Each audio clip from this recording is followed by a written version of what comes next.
Se preguntarán, ¿qué le pasó al hermano Edwin? No le pasó nada, está de vacaciones. Bueno, nos toca hoy estudiar la lección 10. Que está muy hermosa. Que está muy hermosa en realidad. Todo este libro es bien hermoso y cuando uno se pone a estudiar este libro consigue tesoros. Hay tesoros en ese libro de verdad. Hay muchas cosas que uno ignora, que uno desconoce por a veces no estudiarla. Pero como dice el hermano Edwin cada vez en su clase, hay que estudiar la lección todos los días. Todos los días. Bueno, primero que nada vamos a darle gracias a Dios por este momento, que es sentaditos, nada más cierren sus ojos y yo voy a orar. Bendito Dios y Padre de la Gloria, Señor, en esta hora te damos gracias en el nombre de tu amado Hijo Jesús, por este día, Señor, y por esta hora en la que nos permites venir aquí a tu casa de oración, a tu casa de alabanza, a estudiar tu palabra en este momento. Te pedimos, Espíritu Santo, que nos guíes, que nos dejes el entendimiento, la sabiduría, la capacidad y el corazón para exponer tu palabra, para comprenderla y para que ella, Señor, nos redarguya y nos ayude en todas las áreas de nuestra vida. En el nombre de Jesús. Amén. Amén. Amén. Y bueno, como ya saben, hola Dora, hoy corresponde, debo decir algo. Yo la clase la doy un poquito diferente como la del hermano Edwin. No quisiera salirme de lo que está, pero a veces pasa que uno sin querer se sale. Uno sin querer se sale. Y a mí me gustaría comenzar esta clase, ya que se trata del capítulo 5 de Apocalipsis, leyendo el capítulo 5 de Apocalipsis. El capítulo 5 es un capítulo corto, pero en realidad yo siento que es parte de la mejor introducción para estudiarlo. Yo lo voy a leer, si ustedes tienen Biblia me siguen, pero yo lo voy a leer para como que avanzar un poquito en el tiempo y no nos agarre el tiempo a mitad de camino. Capítulo 5 de Apocalipsis dice así. Leo la palabra con la bendición del Padre, del Hijo, del Espíritu Santo. Amén. Y vi en la mano derecha del que estaba sentado en el trono un libro escrito por dentro y por fuera. Eso es un detalle. Sellado con 7 sellos. Eso es otro gran detalle. Y vi a un ángel fuerte que pregonaba a gran voz: ¿quién es digno de abrir el libro y desatar sus sellos? Y ninguno, ni en el cielo, ni en la tierra, ni debajo de la tierra, podía abrir el libro, ni aún mirarlo. ¡Ay Dios! Ni aún mirarlo. Y lloraba yo mucho, porque no se había hallado ninguno digno de abrir el libro, ni de leerlo, ni de mirarlo. ¡Ay Dios! Que tiene ese libro. Y uno de los ancianos me dijo: no llores. He aquí que el león de la tribu de Judá, la raíz de David, ha vencido para abrir el libro y desatar sus 7 sellos. Y miré, y vi que en medio del trono y de los 4 seres vivientes y en medio de los ancianos estaba en pie un cordero como inmolado, que tenía 7 cuernos y 7 ojos, los cuales son los 7 espíritus de Dios enviados por toda la tierra. Y vino y tomó el libro de la mano derecha del que estaba sentado en el trono. Y cuando hubo tomado el libro, los 4 seres vivientes y los 24 ancianos se postraron delante del Cordero. Y todos tenían arpas y copas de oro llenas de incienso, que son las oraciones de los santos. Y cantaban un cántico nuevo, diciendo: digno eres de tomar el libro y de abrir sus sellos, porque tú fuiste inmolado y con tu sangre nos has redimido para Dios de todo linaje y lengua y pueblo y nación, y nos has hecho para nuestro Dios reyes y sacerdotes, y reinaremos sobre la tierra. Dense cuenta que estos dos versos, verso 9 y verso 10, son una canción, un cántico nuevo. Eso es una canción. Continúa en el 11 diciendo, y miré y oí la voz de muchos ángeles alrededor del trono, y de los seres vivientes, y de los ancianos, y su número era millones de millones. ¿Alguna vez habían oído esa cantidad o algo similar? Yo la primera vez que lo escuché fue aquí en la Biblia. Millones de millones, que decían a gran voz, el Cordero que fue inmolado es digno de tomar el poder, las riquezas, la sabiduría, la fortaleza, la honra, la gloria y la alabanza, y a todo lo creado que está en el cielo y sobre la tierra, y debajo de la tierra, y en el mar, y en todas las cosas que en ellos hay. Oí decir al que estaba sentado en el trono y al Cordero sea la alabanza, la honra, la gloria, el poder por los siglos de los siglos. Los 4 seres vivientes decían amén, y los 24 ancianos se postraron sobre sus rostros y adoraron al que vive por los siglos de los siglos. Amén. Eso lo quise hacer con la intención de que tuviéramos la mejor introducción para estudiar el capítulo 5, esta lección que nos corresponde hoy del libro de Apocalipsis. Y como todos sabemos, cada lección a su comienzo tiene un texto, y este texto dice así, está en Apocalipsis 1:3, es como el texto base, es la base de este estudio. Bienaventurado el que lee y los que oyen las palabras de esta profecía y guardan las cosas en ellas escritas, porque el tiempo está cerca. ¿Sabemos a qué tiempo se refiere? El tiempo del cumplimiento de todas estas cosas que están aquí. Y como sabemos, la lección 10, como todas las anteriores, nos pide que hagamos un repaso de las notas de la lección 9. Y allí en esas notas encontramos lo siguiente. Allí podemos ver que la visión maravillosa que tuvo Juan acerca del gran trono de Dios. Prácticamente Juan, como dice el libro, estaba corriendo el telón y se le estaba haciendo develado el centro de control de Dios. Porque ese lugar donde está el trono de Dios, como el libro lo dice, es el centro de control de Dios, de donde gobierna toda la tierra, el universo y lo que no conocemos. Todo eso Dios lo gobierna y lo controla desde allí. También vemos que Juan describe en el trono de Dios mencionando una cantidad de colores muy radiantes, a los cuales los compara con piedras muy preciosas.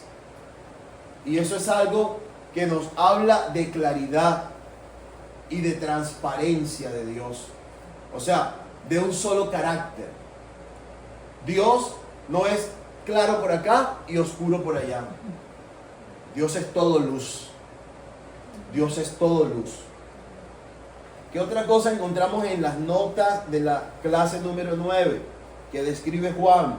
Dice que también describe a un grupo de adoradores llenos de majestad y esplendor, los cuales dice él que eran 24 ancianos.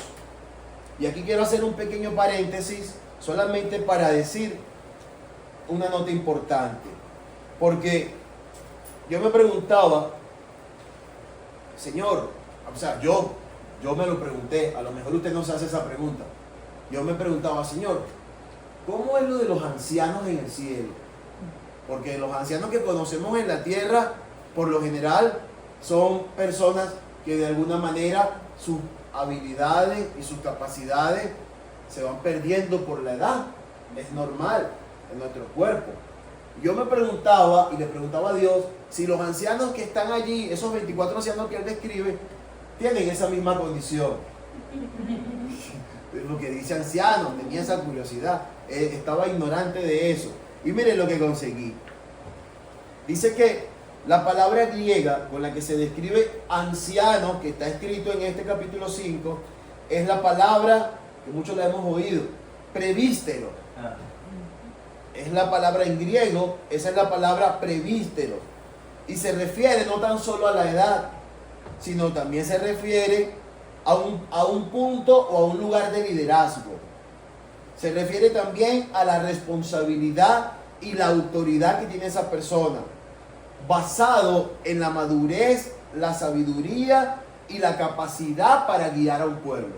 Eso me remonta a los domingos aquí en la iglesia, cuando decimos, ahora invitamos a los ancianos de la iglesia para la oración. Y en eso está incluido tú, no eres un anciano, hermano Edwin. O sea, estamos hablando de gente que aún más gente más joven. Exactamente.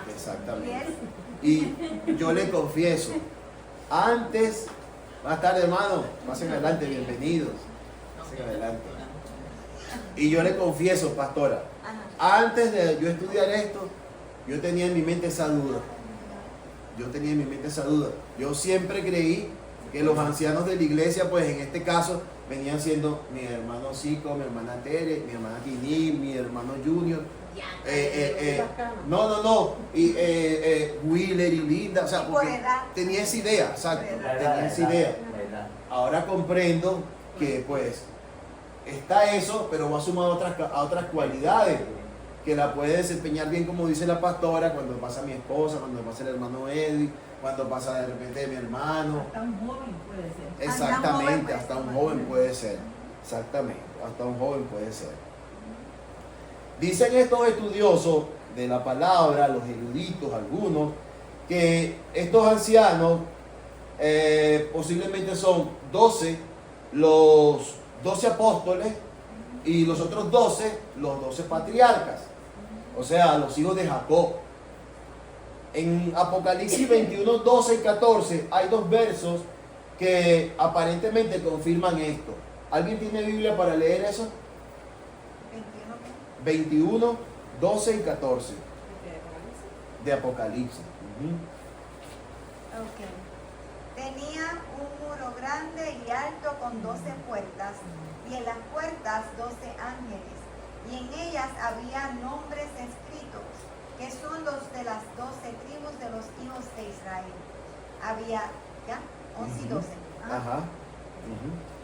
Esos textos respaldan un poco esto que estamos diciendo aquí con relación a los 24 ancianos que estaban allí, que Juan pudo ver en esa maravillosa visión. Mira lo que dice el 14: el muro de la ciudad tenía 12 cimientos, y en ellos estaban los 12 nombres de los 12 apóstoles del Cordero. Exactamente. Primero nombra a los 12 patriarcas y después nombra a los 12 apóstoles. O sea que muy posiblemente esos 24 ancianos entonces sean los patriarcas y los apóstoles. Eso debe ser algo sorprendente, ¿verdad? Pensé que los vamos a ver cara a cara. Que de los 12 apóstoles, el que reemplazó a Judas. Ajá, exactamente, sí. Judas pues escogió su camino. Bueno, y Pablo. Bueno, también puede ser. Va a estar allí también. Sí. Pero Pablo no es apóstol, como No entra en estos escogidos. Pablo es apóstol de los gentiles. Exacto, exactamente. Otra de las cosas que pudo observar Juan, y la describe, y están en las notas de la lección 9, dice que hay una sorprendente visión, y esta también me sorprende muchísimo, de los 4 seres vivientes, que parecen representar todo el orden creado por Dios, abarcando desde lo salvaje, lo domado, el cielo y la humanidad. Y dice que están llenos de ojos y que esos ojos ven en todas direcciones. Y eso me ayuda un poquito a comprender, porque a veces uno tiene preguntas como de niño. Y uno a veces no las hace por pena, pero a veces uno tiene preguntas como de niño. No crean que la persona que se para aquí se la sabe toda la Biblia y conoce todos los secretos, o porque se predica. Pues eso es todo por la gracia de Dios. pero a veces tengo preguntas como de niño. Por ejemplo, en este caso, cuando yo leí esto, yo lo había leído ya, pero ahora lo estudié un poquito más en profundidad, que los ojos de Dios están en todo lugar. ¿Quién le dijo a Dios que yo hice tal cosa? Él te vio. ¿Quién le dijo a Dios que? Él te vio. Por alrededor de toda la tierra. Y esos ojos son mejores que los de Superman. ¿Recuerdan que Superman traspasaba las paredes? Dios no tiene nada que detenga su visión. Todo lo mira. Todo lo mira. Tanta gente que mira. Ajá. Hablando de eso, perdón, yo siempre tuve curiosidad en Ezequiel, eso de los círculos de los ángeles. ¿Cómo le llaman? El círculo, que tiene sí, montón de- yo Ezequiel siempre tuve describe esa curiosidad. aros llenos de Aros, ojos. gracias. Ujú. Yo siempre dije, no me hubiera imaginado un ángel así. Es que es una visión tan sorprendente. De verdad que yo creo que los ángeles no son como yo me lo imagino. Eso, lo que Nos la imaginamos ideología nosotros. humana. Sí, porque fíjese, cuando leímos empezando el libro, dice, había un ángel grande. O sea, si esos ángeles son parte del ejército de Dios para cuidar el trono de Dios, y como bien dije, eso, el ejército de Dios, esos ángeles deben tener una cantidad de implementos puestos que Son guerreros. son guerreros. El pastor tuvo una visión que buena. Que estaba sentado estudiando en la mesa. Y cuando era más, dice que el ángel que estaba al lado de él era, pero que estuvo mirando. Bien alto. Yo vi que más allá del techo. Es que yo vi un ángel en la iglesia aquí, cuando Chico estaba predicando, y era un ángel y una alpina.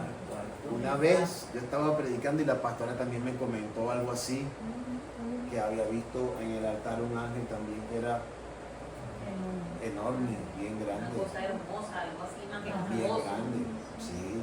indescriptible. Bueno, en estas notas que estamos repasando de la lección 9, yo encontré una muy importante y dice lo siguiente: no reconocer el dominio de Dios sobre todas las cosas significa interpretar la vida como caótica. Una persona que no reconoce el dominio de Dios sobre todo lo que existe, o sea, prácticamente no le da sentido a su vida. Prácticamente no le da sentido a la vida y considera que la vida es algo caótico. Algo que sale porque debe salir. No porque hay un Dios que ordena que salga. Tiene en la mente de esas personas está caótica en ese sentido.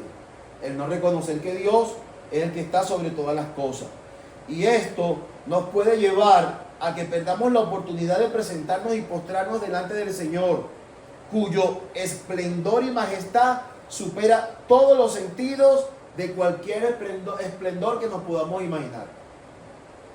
Mientras hemos estado estudiando Apocalipsis, cuando entramos en estos capítulos, el capítulo 4 que empieza Juan a describir lo que ve, ¿se han sentado a meditar un poco en esas cosas?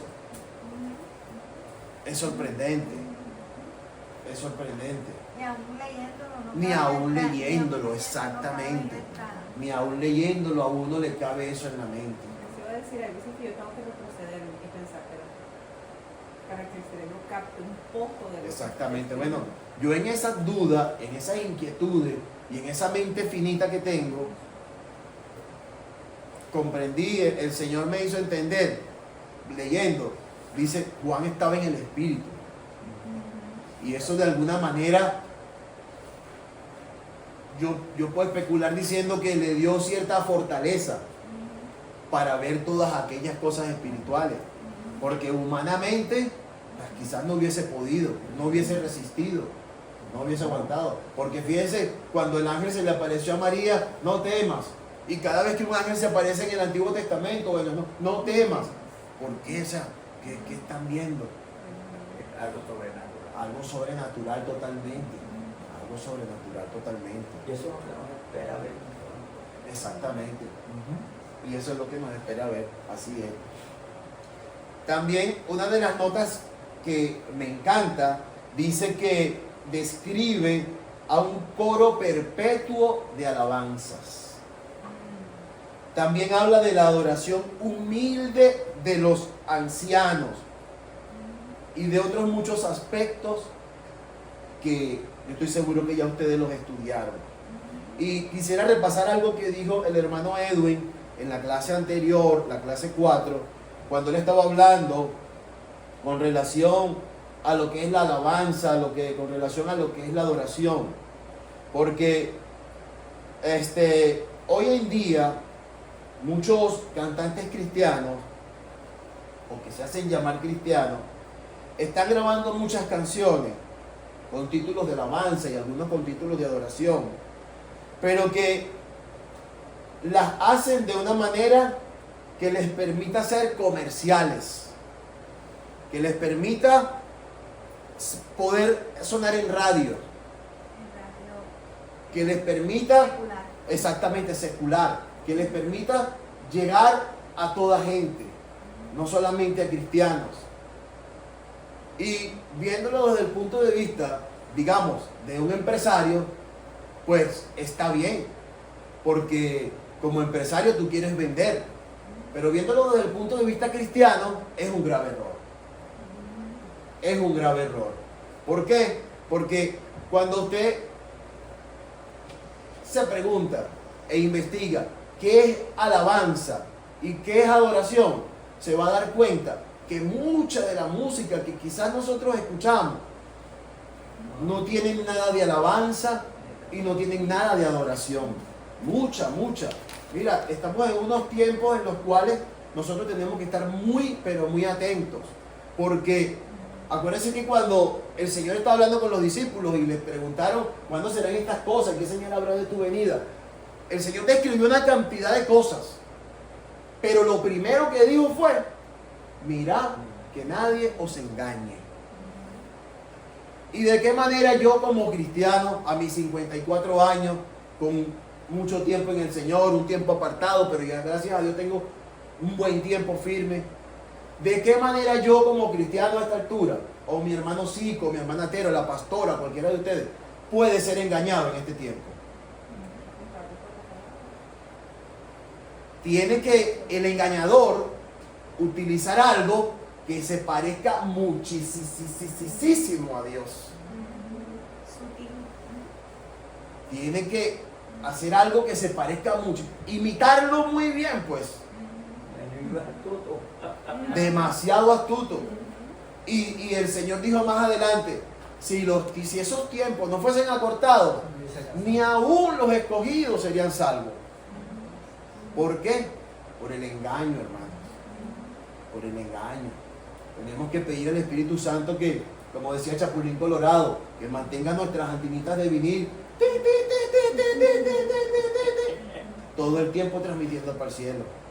Todo el tiempo transmitiendo para el cielo. Porque corremos el riesgo de ser engañados. Se ven muchos casos feos en social media, en línea. Ajá. Se ven muchas cosas que yo digo, si uno no lee la Biblia, uno piensa que...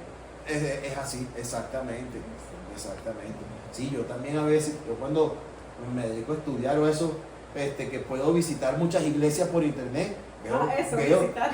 sí, veo unas cosas que de verdad yo digo: wow, Señor, límpiame, perdona mis pecados, porque puedes venir en este momento preciso. Nosotros como cristianos, tenemos un oído bien agudizado, que lo hizo el Espíritu Santo, ¿sí? Para que cuando oigan estas cosas, Exactamente. es que si el cristiano que está bien firme, cuando oye algo así, en un momento dado dice: espérate, esto como que esto no me gusta, esto no es de Dios, esto no es, que tiene el oído del Espíritu Santo. Exactamente. Y miren, un concepto bien sencillo. ¿Qué es alabanza? El diccionario dice esto muy básico.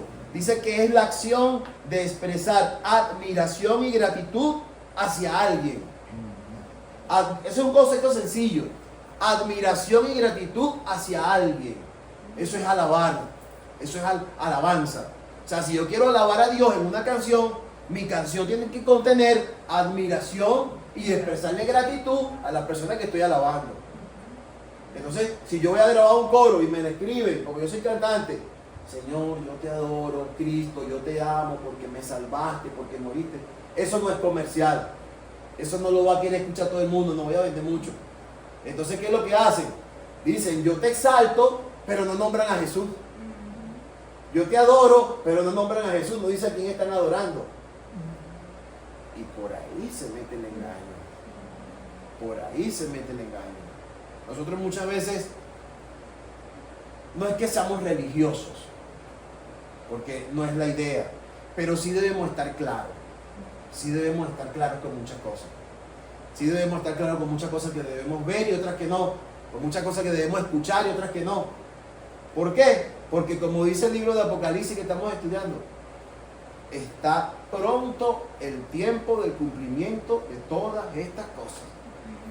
Y nosotros no queremos, miren, si nosotros estamos angustiados y preocupados con toda esta situación migratoria que hay en el país, angustiados y preocupados al punto que a veces cuando uno va a salir de la casa en la mañana para ir al trabajo, uno, Señor, ya lloré, pero igualito uno le dice, Señor, si me pasan por al lado que no me miren, dale ceguera en ese momento, ¿sabe?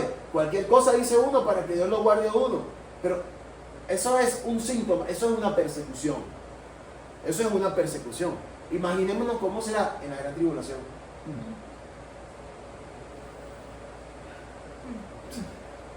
Donde esto que llaman internet va a ser la herramienta principal y más importante de ese que llaman el anticristo. Y ahí todos van a estar ubicados. Ahí no va a haber dónde esconderse. Ahí no va a haber dónde esconderse cuando él empieza a tomar las medidas para persecución en contra de los cristianos. Entonces, nada más con pensar un poquito en eso, uno dice, cónchale, si estoy medio chueco, yo me voy a arreglar. Porque si me asusta el hecho de que el presidente diga que los migrantes venezolanos, ¿cómo será aquel momento cuando aquel hombre diga, los cristianos que estén por ahí hay que matarlos? Pero ¿dónde están? Espérate, prende tu teléfono, ahí te van las direcciones, ahí te van las direcciones, ahí te van las direcciones. La misma gente que no, tráeme gente va a ayudar. Exactamente, exactamente. En la casa, con padres. Exactamente, exactamente. Entonces por eso, pues nosotros tenemos que estar siempre, siempre, siempre caminando por la derecha. Caminando por la derecha. Ahora vamos a entrar en la clase. Ahora vamos a entrar en la clase. Y lo primero que nos toca estudiar aquí es, el título es El rollo y el cordero.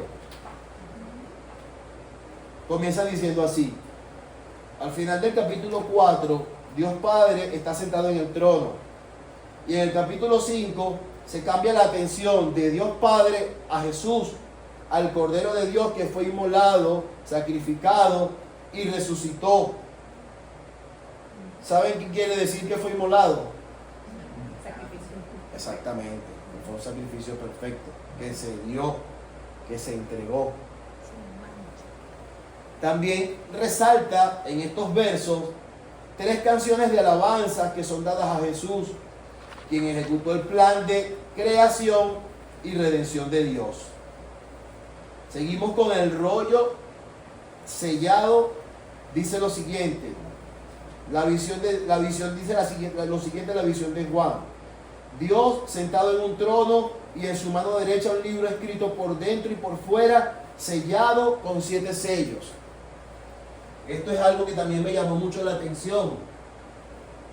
Me llamó mucho la atención porque en el tiempo antiguo, cuando los reyes querían mandarse información, un rey, la reina Yumari le quería mandar información al rey Sico, ella tomaba un pergamino que era una hoja hecha con piel de animales, era casi tela, escribía lo que le quería decir y a eso cuando lo enrollaban le agregaban una cerita y entonces la reina Yumari con su anillo sellaba ahí en la cerita y eso era como decir el precinto de seguridad de esa información que ya le estaba mandando al rey Sico. Pero, ¿qué nos dice aquí? Que el rollo que tenía en la mano estaba sellado con 7 sellos. O sea que era algo realmente de cuidado. Y no solamente eso, sino que dice que estaba escrito por dentro y por fuera. Lo que nos habla de que era una información confidencial. Solamente para que la leyera el que era digno de abrir, de tomar, de mirarlo y de leerlo. Pues recuerden que el verso dice, cuando comenzamos a leer, que no se halló nadie para tomar el libro, ni tampoco para mirarlo, y menos para leerlo. Dice, y ninguno, ni en el cielo, ni en la tierra, ni debajo de la tierra, podía abrir el libro, ni aún mirarlo. El ángel proclamaba la necesidad de alguien con las credenciales y el poder para abrir el libro. Y aquí viene una pregunta, y yo estoy seguro que ustedes la saben. ¿Quién es digno de abrir el libro y desatar sus sellos? Jesucristo, el Cordero inmolado. El libro contiene la descripción de eventos relacionados al plan de Dios, al plan de salvación y gracia para los fieles y el justo juicio de Dios para los malvados. Mucha gente que no conoce al Señor dice, no, yo no creo que Dios sea capaz de hacer maldades. Y ciertamente Dios no hace maldades. Es un justo juicio. Lo que le corresponde a cada persona, pues que simplemente en su vida ignoró que existe Dios. Es un justo juicio. No es que Dios haga maldades. O sea, más en criollo, y es bíblico, lo que sembramos, cosechamos. Así, claro y raspado, así de sencillo. Dice que los rollos o pergaminos solían estar escritos por un solo lado. Los que estaban escritos por ambos lados eran para uso privado solamente. Los 7 sellos representaban el testamento o las escrituras del reino de Dios para la humanidad. O sea que ese rollo o ese libro, ese rollo, aparte de la información que tiene relación con lo que es el juicio de Dios, dicen muchos eruditos que esos son los documentos de la tierra y de todo lo que existe. ¡Qué barbaridad! Sorprendente. Los documentos donde dicen las constelaciones y las galaxias. Y yo estaba leyendo eso y dije, tiene mucho sentido porque Dios es un Dios de orden. Todo es de Él, pero nada está regado. Todo es de Él, pero Él sabe dónde está cada cosa. Nada lo hizo por hacerlo. A todo le dio una función. Él sabe cómo se llama cada cosa. Pues, y todo eso está documentado en ese libro, dicen algunos eruditos. Eso es impresionante. Eso es extremadamente impresionante. El llamado del ángel era para alguien que fuere digno, no para alguien fuerte, no para alguien inteligente, sino para alguien cualificado mucho más allá de las meras habilidades. Y eso es algo donde nosotros también nos podemos ver reflejados. ¿Por qué? Porque estamos en la iglesia sirviéndole al Señor. Y la Biblia dice que las cosas de Dios no es para los que quieren, sino para los que Dios tiene misericordia. Y yo puedo especular diciendo que la misericordia de Dios sobre cada quien es dependiendo de lo que Dios vea en nuestro corazón. O sea, yo quiero servir, no para que me vean, sino yo quiero hacerlo para Dios. Yo quiero que cuando vengan el domingo, la iglesia esté limpia y huela bien. Y cuando vayan al baño consigan el rollo del papel higiénico con un diseño y una cosita. Yo quiero servir a Dios agradando a los que sirvo. No para que me vean. Eso es lo que quiere decir esto. Es del que Dios tiene misericordia, no del que quiere ni del que corre. No del que quiere ni del que corre. Pasamos ahora a el león de la tribu de Judá. Y aquí hay algo bien interesante que me gustaría también hacer mención. Dice, Juan entendió el profundo significado del contenido del libro. La necesidad era urgente y nadie pudo desatar los sellos. Juan lloró, probablemente por el deseo de ver completado el plan de Dios, los pecados removidos y la creación restaurada. De no abrirse el libro, el futuro queda oculto e incierto. O sea, era importante que alguien tomara el libro y lo abriera.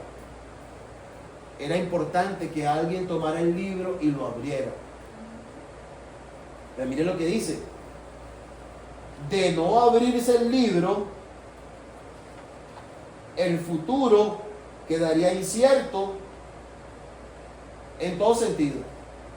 En todo sentido. El león de la tribu de Judá, la raíz de David, había triunfado y era el digno. Ambos títulos del Antiguo Testamento son atribuidos por primera vez al Mesías. En varias ocasiones Dios había prometido que un rey poderoso y libertador saldría del linaje de David. Jacob profetizó que de la tribu de Judá saldría el linaje real del rey David. Ahora miren esto bien interesante que vale la pena resaltar aquí. Porque él era el león, o él es el león, tiene ese título, de la tribu de Judá. ¿Quién es Judá? ¿Se lo han preguntado en algún momento? ¿Quién fue Judá o quién es Judá? Bueno, cuando nosotros estudiamos la vida de Jacob, vamos a encontrar que él tuvo dos esposas. ¿Sabe qué? Esaú lo quería matar y su mamá, sabiendo todo eso, después de que le quitó la primogenitura y sucedió todo aquello, le dijo, vete a la casa de mi hermano Labán, quédate por allá un tiempo, a lo mejor consigues una esposa por allá, pero vete porque tu hermano te quiere matar. Dice que cuando llegó a donde Labán, y llegó al pozo donde abrevaban las ovejas y todo ello, vio a una mujer de la cual se enamoró. ¿Cuál era el nombre de esa mujer? Rebeca. Rebeca. Raquel es la de... Exactamente. ¿Y qué sucedió allí? Miren qué interesante esta historia. Él la miró y se enamoró a primera vista. Por todo lo que relata eso allí, esa historia, uno se da cuenta que se enamoró a primera vista. Pero ¿qué pasó? Fue y habló con su suegro, con su tío, perdón, y le dijo, mira, me enamoré de tu hija, la quiero como mi esposa, vamos a hacer un trato aquí nosotros para yo casarme con ella. Ok, trabaja 7 años. Trabaja 7 años para que después sea tu esposa. Lo hizo así Jacob. Llegó el día de la boda y como a las novias las vestían con un tremendo velo, le dieron a Lea, le dieron a la hermana de Rebeca. Ahora mira lo siguiente. ¿No era Raquel? Raquel, perdón. Raquel. Rebeca era la esposa de Isaac. Rebeca era la esposa de Isaac, el hijo de Abraham, exactamente. Era Raquel. Era Raquel. Raquel y Lea. Raquel y Lea. Raquel y Lea. Ahora miren esto. Él se enamoró a primera vista de Raquel. Llegó el día de la boda. El papá le dio a Lea, la que él no amaba. Es más, la Biblia enseña que Lea era la menospreciada. Le dieron el mismo caldo que él. Le dieron, exacto, lo que él sembró lo cosechó. Pero miren la cosa, para que veamos y no seamos nunca capaces de juzgar a Dios. Miren, él se enamoró de Raquel. Llegó el día de la boda y le dieron a Lea, la hermana. La Biblia dice que ella era de ojos delicados, no dice que era fea. Pero si dice que Raquel era hermosa en extremo. Sí, que era de ojos delicados. Yo me la imagino, pero también que era bonita. Yo no me la ¿Cómo imagino fea. delicado? ¿Será que era virolita? Uno mira bien y el otro no le hace caso. Ajá, también puede haber sido. Pero mire lo siguiente. Él amaba a Raquel. Él no amaba a Lea, pero se casó con Lea sin saberlo. Lea fue su primera esposa.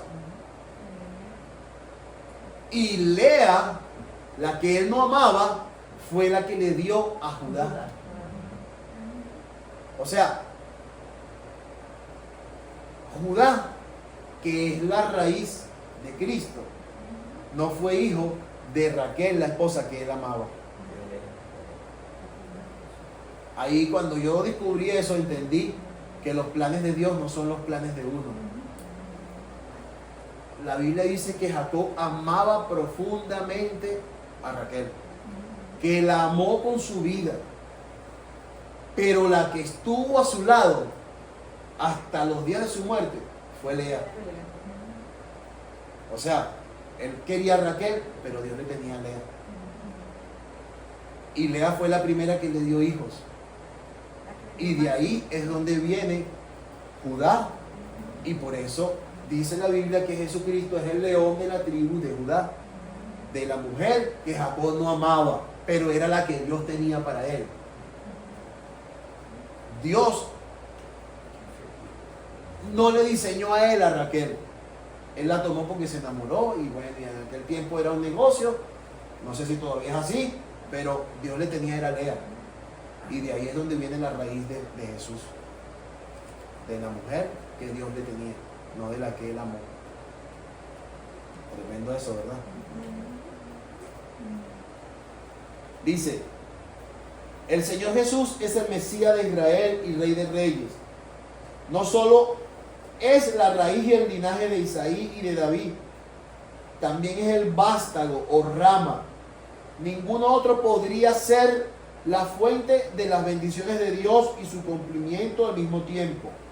Solo Jesús era Dios y hombre a la vez, el león de Judá, la raíz de David, que probó con todas las de la ley que era digno de abrir de tomar el libro y de desatar cada uno de los sellos, porque él triunfó sobre la muerte. Por ser quien es y por la victoria que había ganado, él es digno de abrir el libro. Jesús posee toda la autoridad que pueda uno imaginarse en el cielo y en la tierra. Así que recordemos que tenemos un jefe, un padre, un abogado. La Biblia dice que el Señor Jesucristo intercede por nosotros delante del Padre. Delante del Padre. No podemos imaginar eso por un momento. Que el Señor Jesucristo está intercediendo por mí delante del Padre. Cada vez que yo cometo un pecado y me arrepiento, vuelve Jesús. Señor, Padre, mira a Xavier. Señor, tú sabes. Y mañana otra vez, y en la noche cuando hago mi devocional otra vez. ¿Ustedes se imaginan eso? El Señor Jesucristo a cada momento hablándole al Padre de cada uno de nosotros. Padre, yo morí por él. Perdónalo. Yo lo perdoné. Yo me imagino una conversación así en mi mente finita, me imagino algo así. Yo morí por él, Padre, tú te acuerdas, ¿verdad? Padre, mira, acuérdate de esto. Padre, mira, acuérdate que tengo mis marcas. Dice la Biblia que él se va a mostrar con sus marcas.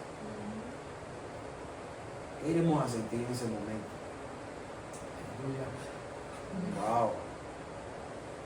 Es que no cabe en la cabeza. No cabe en la cabeza. No cabe en la cabeza. Verdaderamente que nosotros a veces por las cosas de la vida, como lo dice el libro también, el libro que estamos estudiando, dice que nosotros con las cosas que atendemos, el trabajo, la familia y los diferentes vaivenes, a veces ignoramos un poco la majestad de ese Dios que tenemos en el cielo. A veces lo ignoramos un poco. Y yo siempre pongo un ejemplo con mi esposa. Cuando nosotros estábamos en Venezuela, ella, en la compañía donde trabajaba, ella era gerente de un departamento. Y cada vez que la llamaba el presidente de la empresa, para reunirse, ella antes de ay, me llama el presidente, corría para el baño, a ponerse perfume, a peinarse, a echarse pintura y a ponerse, pues, usted sabe, para allá ver al presidente de la empresa, porque tenía una reunión con el presidente. No se iba a presentar con los moños así para acá y tenía que presentarse, pues, era el presidente de la empresa. Nos llama Jesús. ¿Cómo nos presentamos delante de Él? ¿Será el presidente de la empresa más importante que Jesús? Que está intercediendo por nosotros delante del Padre. ¿Cómo nos presentamos delante de Él? Pues le voy a dar un dato.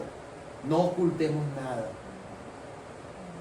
Presentémonos delante de Él con sinceridad.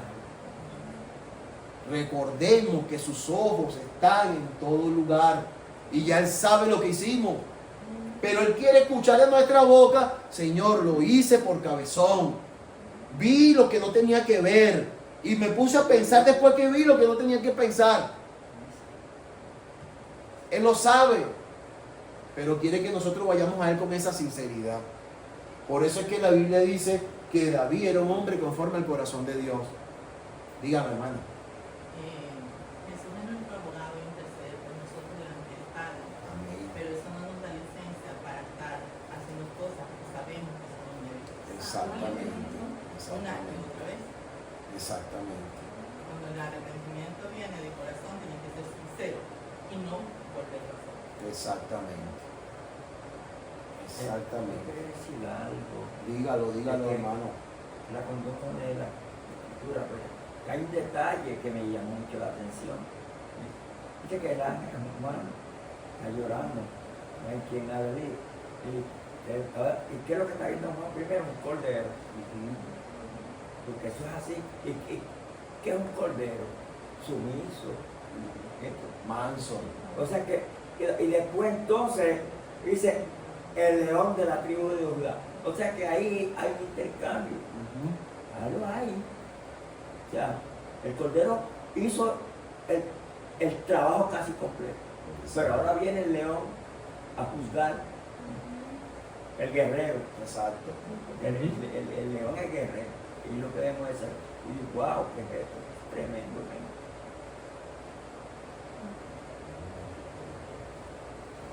Dice que el apóstol Juan fue el único de los 12 apóstoles que estuvo cerca de la cruz cuando el cordero fue sacrificado. Y exactamente así fue. Cuando Jesús venció a Satanás y resucitó de la muerte, Juan entró a la tumba vacía. Ahora Juan veía al cordero parado en el centro del trono y rodeado por los 4 seres vivientes y los 24 ancianos. Nadie está en el centro del trono excepto Dios. Por lo tanto, el Cordero es igual a Dios. Jesús es el victorioso Hijo de Dios y el sacrificio el sacrificio que Él hizo lo hace ahora ser el Rey y el Conquistador. Dice que el Cordero tiene 7 cuernos y 7 ojos, que son los 7 espíritus de Dios. En la Biblia, el cuerno simboliza poder y fuerza. El número 7 significa perfección. Por lo tanto, el Cordero tiene completo poder y autoridad. Sus 7 ojos revelan que Él posee todo el conocimiento, perfecta percepción y la sabiduría del Espíritu Santo en todas las cosas. Sorprendente lo que se lee ahí. Sorprendente lo que se lee ahí sobre nuestro Señor. Ahora llegamos a las preguntas. Vamos a ver quién hizo la tarea en casa. La primera pregunta dice: ¿cómo reaccionó Juan cuando comprendió la respuesta a la pregunta del ángel? ¿Alguien lo hizo? Lloraba, exactamente. Dice que lloró mucho porque no se había hallado a alguien digno de abrir el libro. Podemos imaginarnos el llanto de Juan. llanto de agonía. Exactamente. Y de dolor. Y de dolor. Y me imagino que quizás en un momento, en un segundo, estando en esa posición, se preguntaría, Señor, me trajiste hasta aquí para ver esto, para ver algo incompleto. Eso es demasiado pesado para nosotros. Eso es En el aire.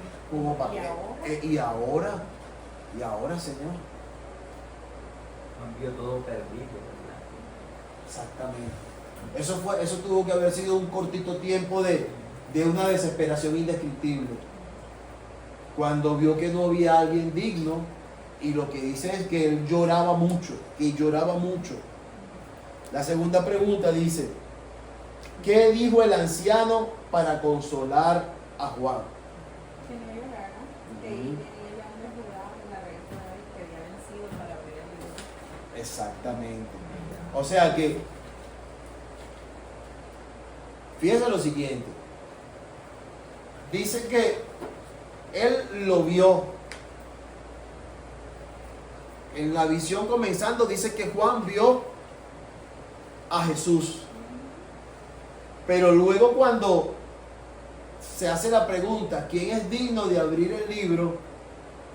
O sea, ¿cómo pudo haber sido que por su mente no pasó? Es algo, sí entiende la pregunta que estoy haciendo, porque dice que Juan fue el único apóstol que entró a la tumba vacía, que entró, porque dice que Pedro se quedó como que en los escalones, pero Juan entró. Juan fue el único apóstol que estuvo al pie de la cruz cuando Cristo estaba siendo crucificado. Juan tuvo experiencias con el Señor luego cuando resucitó el Señor sorprendentes, pero fíjese, en ese momento él se puso a llorar porque se le olvidó. Se le olvidó. Yo no sé, yo no hallo respuesta para eso. Sí. Ajá. Porque dice que él lo vio. Antes de ese momento, él lo había visto ya. Pero, ¿por qué no pensó que él era el digno? O sea, ¿qué cantidad de cosas pudo haber pasado por la mente de Juan?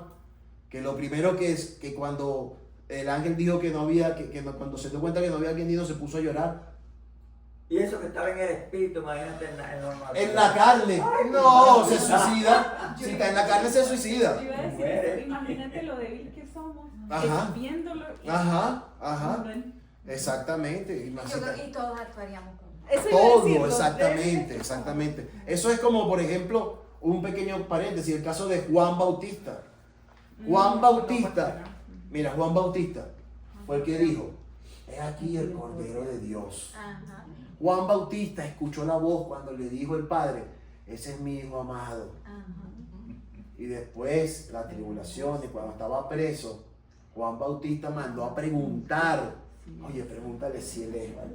La verdad que yo no sé qué hacer, yo no sé qué pensar. Corte de circuito de emociones. Es algo, aparte de que eso muestra la humanidad de Juan, en la cual nosotros nos vemos reflejados, pero uno dice, wow, eso no me da excusa para dudar.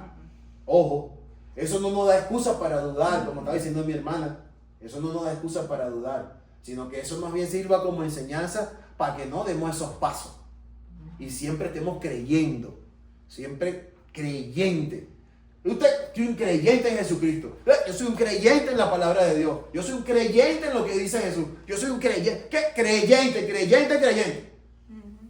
Pero aunque el enemigo me esté diciendo, ay, hijo, mira, si eso por allá lo que hay es fiesta y desorden. Yo soy un creyente. ¿Por qué? Porque Él es fiel a su palabra. No, la fidelidad de Dios no es porque yo me porte bien hoy. Es porque Él es fiel. Gracias a Dios que no sé. Él es fiel. Y por amor a su nombre, pues su fidelidad la vemos todos los días. Todos los días. La tercera pregunta dice, ¿cuál es el significado y la importancia de los títulos león de la tribu y raíz de David? ¿Alguien lo tiene? Bueno, ya lo explicamos. Usted lo dijo, ajá. Exacto, pero para mí la importancia es de que Jesús vendría Ujú. de la tribu de Judá y de la raíz de David, o sea que Jesús viene de él. Exactamente. Sí. Así mismo es. Ujú. Dice aquí, yo coloqué lo siguiente. Tiene que ver con la bendición de Jacob sobre sus hijos. Cuando bendijo a Judá, dijo, cachorro de león es Judá. No será quitado el cetro de Judá. De ahí viene. Y la raíz de David, el linaje, de realeza. Exactamente. Tremendo por Israel. La cuarta pregunta dice, ¿cómo triunfó el león de Judá? La raíz de David. Bueno, nunca perdió una batalla, Ujú. siempre vencedor y la mano de Guerrero. Jehová ampara en todo Guerrero. momento. Jesús venció la cruz, Jesús redimió con su sangre y pagó el precio como el cordero inmolado. Exactamente. Así fue que venció. Exactamente. Y la última pregunta dice, ¿por qué fue sacrificado el cordero? ¿Y qué significa eso para usted? Para cada uno de nosotros. Estoy seguro que sabemos ya por qué fue sacrificado. Pero ¿qué Para expiar los significa? pecados de la humanidad y ofrecer redención. Ujú. Dios me redimió de mis pecados y me ha dado salvación. Exactamente, amén. Eso que Amén. jamás hubiésemos podido pagar. Exactamente. Ese precio no está a nuestro alcance. Ese precio no está a nuestro alcance. Oye, no sabemos por qué se apagó el ventilador. Estaba en el- Aquí está prendidito. ¿Esa era que estaba en China? Debe haber sido. Debe haber sido. Bueno, en vista de que ya son las 8, voy a leer un poquito lo que está en el libro con relación a los últimos 4 versículos del capítulo 5. Y dice, el cordero y el crescendo de adoración, o sea, el crecimiento. La segunda canción de alabanza vino de innumerables ángeles que estaban alrededor de los ancianos, seres vivientes y del trono. Toda la compañía celestial se reunió para cantar con inmenso gozo y reverencia. Este era el crescendo de alabanza que hizo temblar el universo. La alabanza del Cordero no se puede contener. No se puede contener. Por eso es que yo a veces, ya no me molesto, pero a veces me luchaba cuando yo escucho el equipo de alabanza, nuestros adoradores que están ahí arriba. Levante la mano, hermano. Y mucha gente te ve que de repente 3 levantan la mano. Vamos a adorar al Señor, levante su dos. Y de repente 4 la levantan y los demás. O medio. Sí. Y cuando uno lee esto, dice que todos cantaban, todos adoraban. Y cuando alababan y adoraban, se postraban. O sea, ese gozo que alaban en África cuando el pastor Joel grita eso allá en Cuba. Nah, eso sí. Es que cuando tú entiendes el sacrificio que Dios hizo por ti, ¿verdad? De dónde también Dios te sacó, no hay que decirte alábale. exactamente. Y eso Exactamente. fuimos creados para Para adorar al eso, Señor. Hay que exactamente. dejar la pena, la vergüenza de que mira al lado, mira, alaba al Señor. Exactamente. Simplemente alaba. Exacto. Y eso va a continuar. Ah, Bueno, Eso va a continuar. y eso va a continuar. exactamente, Estamos practicando. exactamente. Ensayando. Para terminar, voy a leer lo siguiente. Dice, todo está listo. Es ahora tiempo de ver al Cordero consumar el plan de redención. Él tiene el poder para juzgar al mundo por sus pecados y la falta de justicia. El Cordero ya conquistó, ya Cristo conquistó lo que iba a conquistar y entre ellos estamos nosotros. Él está al mando y sostiene el libro. La celebración celestial descrita en la visión de Juan es solamente un anticipo de lo que experimentaremos con el triunfo de Jesús en el día del juicio. Vamos a darle un aplauso al Señor por eso, porque de verdad que lo que nos espera es hermoso, hermano. Lo que nos espera es hermoso. Vamos a ponernos sobre nuestros pies Y vamos a pedirle a mi hermano Junior que nos despida en oración en esta hora. Dios y Padre Celestial, Creador del cielo y de la tierra, te doy toda la gloria y toda la honra, Dios mío, por este hermoso privilegio que me has concedido en esta preciosa noche, de poder estar, Dios mío, aleluya, aquí aprendiendo de tu santa y bendita palabra, porque es de suma importancia para estos tiempos, Señor. Yo te pido que bendiga al Maestro de una manera especial y que nos siga bendiciendo a nosotros. Vamos a salir de aquí, Señor, guárdanos en el trayecto del camino, llévanos con bien bajo esa comunión del Padre, la del Hijo y la del Espíritu Santo. Amén. Gloria a Dios.